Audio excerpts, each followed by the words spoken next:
Hello and welcome to this demo of the do while loop,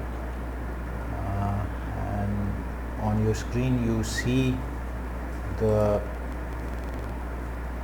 example program that we saw in the lecture slides, and basically what you have is just a counter variable which is initialized to 1.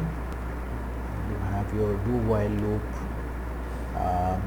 which basically just goes through this counter variable. So let's run this now. If this was a while loop, the first value, that the while statement would be up here, and because you're pre-incrementing when you actually went into the body, the first value that was printed would have been 2. But in this program you're going to get 1 being printed first, because the while statement actually follows the body, so it comes after the body. So let's first run this, and you see you get values from 1, 2, 3, 4, 5 up to 10. That means that this thing kind of executes first. That's that. In fact, let me change this condition to 0 and then see what it does, because my counter is already 1. So if I was using a traditional while loop, I would not go into the body of this loop. But with this, let's see what happens.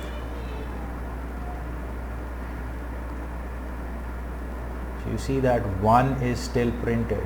So what that means is, now look at where is the print statement. The print statement is in the body of the loop.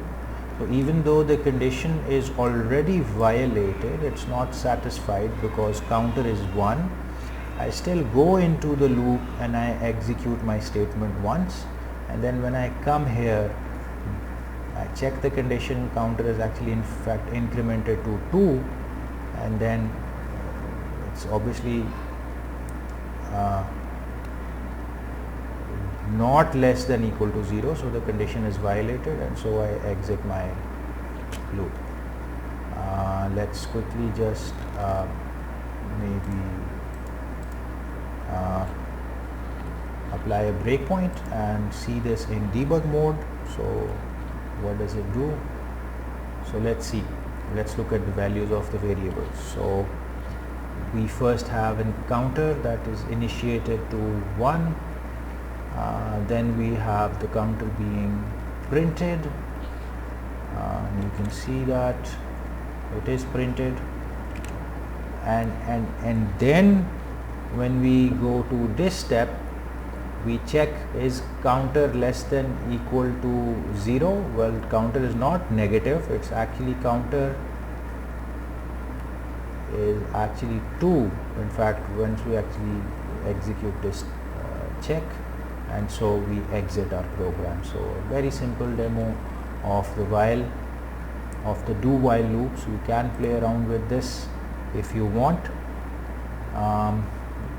but that just basically shows you the concept. Now let's see if we can look at a demo of the break and continue statements. So let's look at that.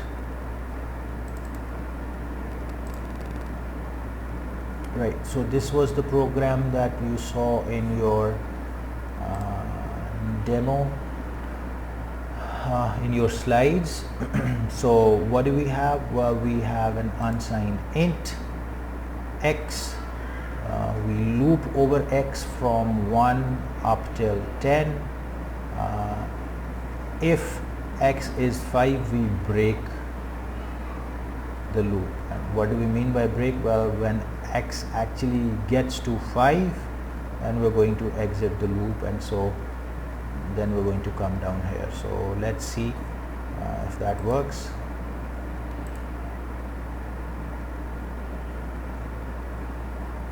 Okay, antivirus.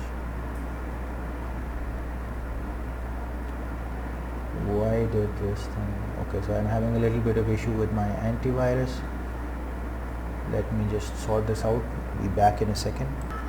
Okay, I've turned this off. My antivirus was seeing this as a threat. Now let's run this,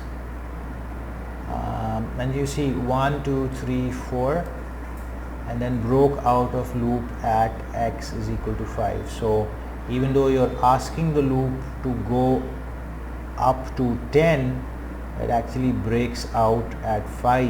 In fact, 5 is not printed even, because you just break out of it at 5. So you just come down here. Why? Because of this break statement. Okay, maybe we can try to insert a breakpoint here, and then let's walk through this to see that it actually does what it does. So we are here, x is initialized to 1. You can see x is 1. It's less than equal to 5, so it's not equal to 5, so we're just going to print the value of 1. You can see it's been printed. Then we go up, x becomes 2. Again, x2 is not 5, so we again print 2, and 3 is also printed, 4 is also printed. But now when we get to 5, x is 5, so the condition of the if is satisfied. We go into the break, and once the break statement comes into effect, we come down and we are out of the loop, and we print this broke out of the loop at x is 5, and you can actually see that this is what your program actually shows you. Okay, right. Now the next thing that we want to test is the continue, or the continue statement. So let's look at continue. So if we put the continue at 5, what does that do? Well, that is going to skip what comes after the continue part. Just like the break, you skip, but with the break you skip and you exit the loop, so you come down here. Whereas with continue, you skip what comes after continue in the loop, but instead of coming outside the loop, you go back up. Okay, so what that means is at x is 5, we're not going to print the value of x, we're going to go back up, and then if when x is 6, we won't do anything, we will come down here and we will print the value of x. So let's run this first of all, and because we're not breaking out of the loop, we're just kind of saying something like skipped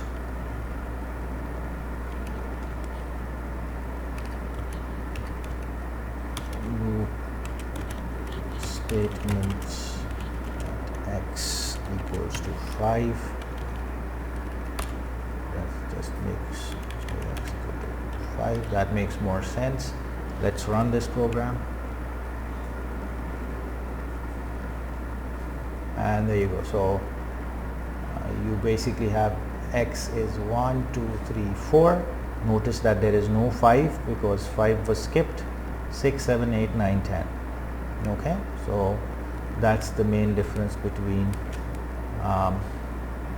the break statement and the continue statement. Okay, so you can play around with these codes with this example in your own time. Maybe try to use it in some other examples, but it basically will do the same thing. Okay, so that's the end of this demo. Thank you for watching. I'll see you in the next video.